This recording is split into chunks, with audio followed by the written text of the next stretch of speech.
Unbeaten as a professional, New York's Chris Weidman has scored two of the biggest wins of his career over Alessio Sakara and Damian Maia after stepping up on short notice.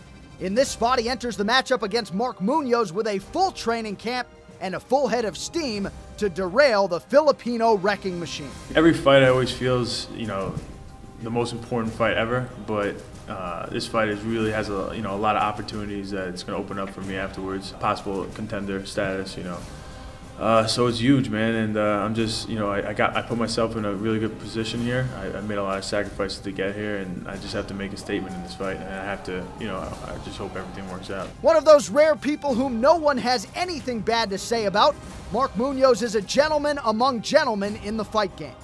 But when that octagon door closes, Munoz becomes a ferocious competitor willing to do whatever it takes to win. I always make my weaknesses my strength, and I'm definitely looking forward to this fight. And I always look at every fight having to try and to beat myself, not much less the other guy standing across the octagon, because I always want to make a better performance from the last one. Munoz trying to finish. It is all over.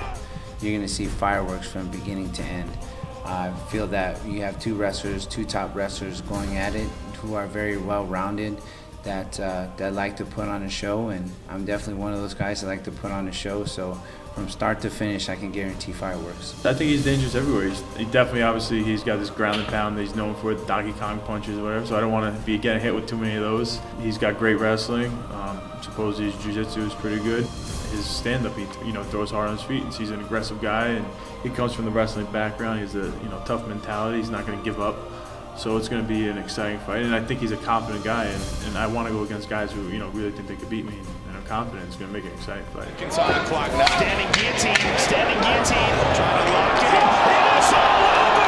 I think I would characterize myself as pretty relentless. I always am pretty much walking forward, moving in every situation. I'm aggressive on the feet. I'm aggressive with the takedowns and on the floor. So I'm definitely going to be looking at finish wherever I go. So that's always an exciting thing to see. He's a very good striker. He transitions really well into his takedowns, and he's got great jiu-jitsu in his chokes and everything. So I've been doing jiu-jitsu with Hiron Gracie. Been doing my striking. And just doing everything the same, man, and I'm just looking forward to getting back into the octagon. It's just about confidence. It's all about the mentality of being tougher than him that day in that cage.